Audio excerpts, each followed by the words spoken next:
I have made and lost millions of dollars investing my money in my 20s, and I've put together a short list of the 4 biggest mistakes that I have learned so that you can make sure you don't do the same. What's going on, guys? If you're new to the channel, I'm Ravi Abuvala, founder of Scaling with Systems. I help other companies grow and scale through paid ads and sales funnels. And the money that I've made from my business, Scaling with Systems, I have invested into multiple different assets and multiple different quote unquote passive income opportunities. And I've made a lot of money and I've lost a lot of money. And these 4 things are now what I look at anytime I'm thinking about putting my money to work for me in the future. So the first thing you need to pay attention to is called return on time. So let me give you a little bit of story here. One of the worst investments I've ever made, which I'll link in the description down below, a video where I went more in depth on it, was in an automated Amazon income store, right? I was promised that this Amazon store would generate me $10,000 to $15,000 a month on autopilot. All I had to do is pay $30,000 and I would make all of this money and all my dreams would come true.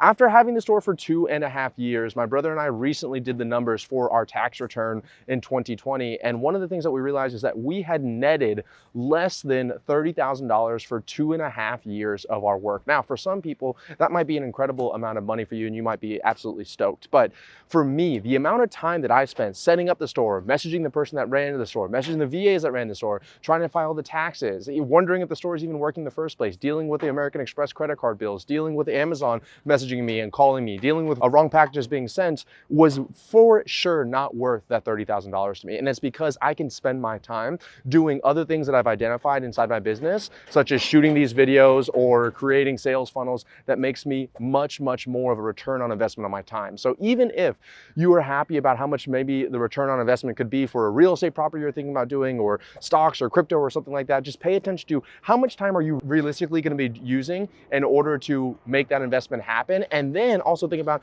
how much time are you going to be thinking about that investment while it's going on.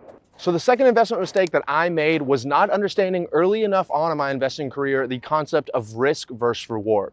So I now look at everything inside of my life as risk versus reward. Should I be doing this or should I not be doing this? Is the risk worth the reward when it happens? And it could be in a relationship, it could be in your business, but it could be in investing. So for example, everyone's so afraid of cryptocurrency and Bitcoin and all these altcoins, whatever else it is. And I've actually been fortunate enough to make a good bit of money on it, but it was because when I put the money down originally on Bitcoin 2.5 years ago, when it was like less than $10,000, the risk was that I would lose that amount of money that I put down, okay? But the reward of what I actually believe Bitcoin would go to was so massive that I was like, that risk versus reward was totally worth it for me, okay? Now, I didn't put all of my life savings into it, and if I would have made more money, but I still knew that there was a risk being involved. So when you're doing investments yourself, pay attention to how risky is this thing that I'm doing and what is the potential payoff. And if the potential payoff is not at a multiple 10, 15, 20, 50 times greater than whatever the risk is, I would really caution you to reconsider that investment.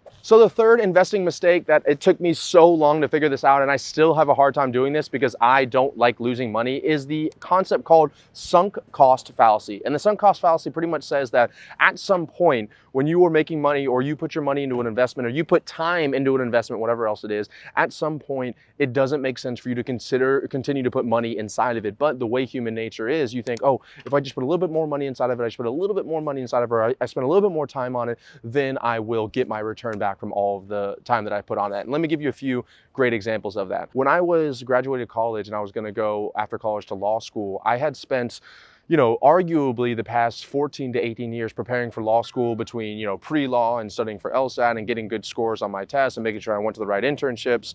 And then when I finally decided I didn't want to go to law school and I wanted to start my own business, I had this voice in my mind that said, Ravi, you have invested the past 14 to 18 years of your life trying to become a lawyer. You want to decide that you're not going to be a lawyer anymore. You're going to waste the past 14 to 18 years of your life if you do it. And what I actually didn't realize was that that is a terrible way to look forward when you're trying to make decisions in your life. Just because you've spent time and money doing something in the past doesn't mean that that's going to be the thing that you should be doing in the future. So I actually decided that it was a sunk cost, meaning that it didn't make sense for me to keep on investing time and energy and money into it. And I cut it and I move forward and I'm much more fulfilled, I'm much happier, and I have much more freedom than I ever would have if I did end up being a lawyer.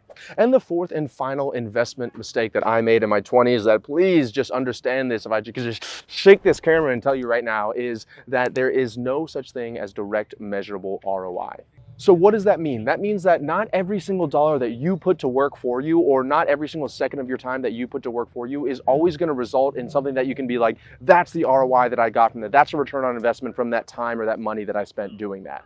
For example, if you choose to look at almost anything through this lens, then you can find lessons or return on investments that you made. For example, that Amazon store that I invested in on that first lesson that I talked about earlier, the lesson I learned from that is if it sounds too good to be true, it likely is. The other lesson I learned from that is that I know how much my time is worth now. So even if someone promises me $5,000 or $10,000 passively a month, that doesn't make any sense compared to how much money I'm making right now and how much time and energy I can put towards making, $1 to $2 million a month with almost the same amount of energy. So whenever you're investing in, a program, a course, maybe you're investing in employees and you're like, well, how am I going to know how I'm going to get that money back from that employee? How do I know what my return on investment is going to be? The truth is you don't actually know, but what you can do is actually do it in the first place. And then you'll learn one of two things. You'll either learn, yes, I did get an ROI monetarily from this employee. They allowed me to get back more time. They allowed me to, make more money for my company, whatever else it is. Or you learn, no, I did not make any money from this. My return on investment is a lesson that I've learned that maybe I'm not ready to hire this person. Maybe this was the wrong person, or maybe